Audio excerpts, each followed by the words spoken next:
नमस्कार, बहुत स्वागत है आप सभी का। मैं आपके साथ अस्मिता दुबे और बुलेटिन की शुरुआत बड़ी खबर के साथ। ग्वालियर से बड़ी खबर, जमीन विवाद में गोलीबारी का मामला, जहां पर सीसीटीवी सामने आया है। दो पक्षों में फायरिंग की नई तस्वीर आई सामने। बीच सड़क पर फायरिंग करते नजर आए लोग, हथियारों से लैस लोगों का वीडियो सामने आया। खेत पर काम करने को लेकर दो गुटों में विवाद हुआ। अंधाधुंध फायरिंग का वीडियो भी सामने आया। गोलीबारी में दो लोगों के घायल होने की खबर है। झांसी रोड थाना क्षेत्र के चंदेल इलाके की घटना। पुलिस ने मामला दर्ज कर शुरू की कार्रवाई। तो वहीं फायरिंग के बाद पूरे इलाके में तनाव की स्थिति देखने को मिल रही है। ग्वालियर में जमीन विवाद में फायरिंग का नया सीसीटीवी वीडियो सामने आया है, जिसमें दो पक्ष के लोग बीच सड़क पर अंधाधुंध गोलीबारी करते नजर आ रहे हैं। तस्वीरों में साफ देखा जा सकता है कि कैसे दोनों पक्ष के लोग हथियारों से लैस हैं और जबरदस्त गोलीबारी कर रहे हैं। पूरा मामला झांसी रोड थाना क्षेत्र के चंदेल इलाके का है, जहां एक पक्ष खेत में काम कर रहा था। इसी दौरान दूसरे पक्ष ने उन पर अंधाधुंध फायरिंग की। गोलीबारी में दो लोग घायल बताए जा रहे हैं। आरोप है कि 5 लोगों ने मिलकर लाइसेंसी बंदूक और अवैध देसी कट्टों से फायरिंग की है। तो वहीं पीड़ित पक्ष ने पुलिस पर गंभीर आरोप लगाए। फिलहाल इलाके में तनाव का माहौल है। पुलिस ने मामले में कार्रवाई शुरू कर दी है। मामले को लेकर पूरे इलाके में दहशत और तनाव का माहौल देखने को मिल रहा है। तो बड़ी और अहम जानकारी से आप सभी को रूबरू करा रहे हैं। साथ ही साथ तस्वीरें भी आपको साथ दिखा रहे हैं, जहां पर आप सबसे पहले एनडीटीवी पर ये तस्वीरें देख सकते हैं।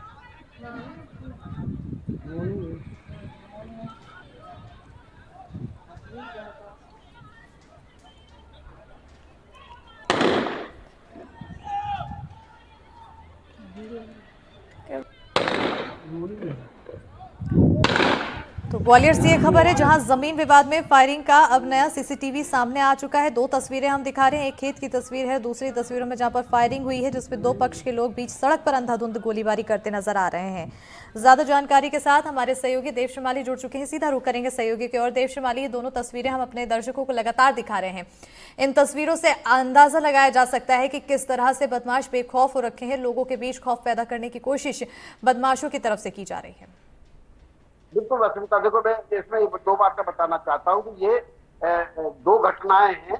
एक घटना झांसी रोड थाना इलाके की हुई थी, जहाँ खेत में छत से खड़े होकर लोग फायरिंग कर रहे हैं, और दूसरा उससे बिल्कुल लगा हुआ इलाका है जो सिरोल का, वहां की ये घटना है जो अब सीसीटीवी फुटेज भी दिखा रहे हैं उसमें, कि किस तरह से पहले घर के बाहर लड़के फिर ढाबे पे कार को घेर के फिर मारपीट करते हैं और फिर जो है फायरिंग करते हैं। तो ये मान के चलिए कि ये आधा किलोमीटर भी नहीं कहेंगे, 500 मीटर के रेडियस में ये बदमाश जिस तरह से बेखौफ होकर फायरिंग कर रहे हैं, गुंडागर्दी कर रहे हैं, मारपीट कर रहे हैं, और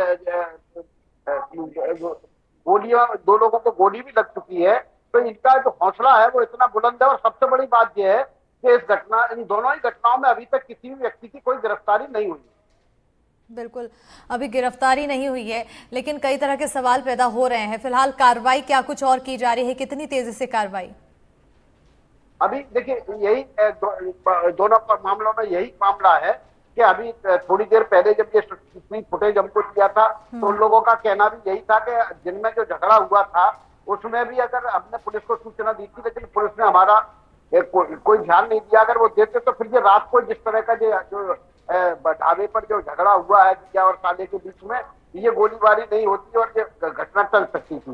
इसी प्रकार से अगर हम झांसी रोड थाना क्षेत्र की घटना की बात करें तो दिन भर वहां झगड़े का आसार बनते रहे। उनके बीच में 2-3 बार ऐसे झगड़े दिन में हुए। वो लोग भी थाने पहुंचे, लेकिन उनकी भी कोई सुनवाई नहीं हुई। नतीजा ये निकला कि रात में मतलब 3 बार वहां फायरिंग हुई, और रात का दिन में हुई जिसमें ट्रैक्टर में लोग करते दिख रहे हैं, और रात को फिर उन लोगों ने जाके फायरिंग की, जिसमें 2 लोग घायल हुए जिन्हें हॉस्पिटल में भर्ती करना पड़ा। बिल्कुल देव श्रीमाली जी, और इसी पर क्या कुछ कहना है ये भी सुन लेते हैं। जो लोकेंद्र सिंह गुर्जर हैं, परिजन हैं, उनकी तरफ से ये सुनाते हैं और उसके बाद सवालों की तरफ बढ़ते हैं। क्या नाम है? सर मेरा नाम लोकेंद्र सिंह है, और मैं ये सोनू गुर्जर को गोली छर्रे लगे हुए हैं, इसका मैं ताऊ का लड़का लगता हूँ। सर हमारी क्या है, इनका जो विवाद है तो इस वजह से हुआ था कि हमारे पास जो हमारी ज़मीन है उसकी 1 साल पहले नफ्ती हो चुकी है पूरी। पटवारी आरआई साहब ने हमें फुल बुक भी दे दिया, हमारा नंबरवार है। इन लोगों ने प्लानिंग के तहत हम लोगों को वहाँ पे बुलाया। हम लोग वहाँ काम कर रहे थे खेत पर, और इन्होंने आके वहाँ पे हम पे गोलियां बरसाना चालू कर दी ऊपर से। इनकी एक तो लाइसेंसी बंदूक है, ब्रजेंद्र गुर्जर है जिन्होंने बंदूक चलाई, कमल सिंह गुर्जर हैं जिन्होंने बंदूक चलाई, और 2 कट्टे थे देसी वाले, इन्होंने उससे फायर करा। जो फायर करने वाले देसी कट्टे वाले थे वो तो एक तो राजू गुर्जर है, और एक जो रणवीर सिंह गुर्जर का जो लड़का है बंटी गुर्जर और हरेंद्र गुर्जर, ये उन्होंने ऊपर से गोलियां चलाई। तो हमारे ये चाचा का लड़का है, ये बीच बचाव करते हुए हम लोग एकदम से आए कि क्या हो गया। उन्होंने तीनों ट्रैक्टर के हमारे टायर फाड़ दिए, पूरी टोलियां छल्ली कर दी। और चाचा के लड़के सोनू गुर्जर को यहाँ पे चेस्ट में पूरा छर्रा लगा हुआ है, यहाँ पे एक पैर में छर्रा लगा हुआ है उसके यहाँ पे, तो वो घायल है, हम उसको लेके आए।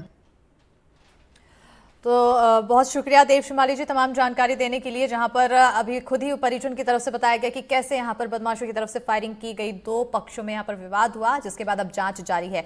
बहरहाल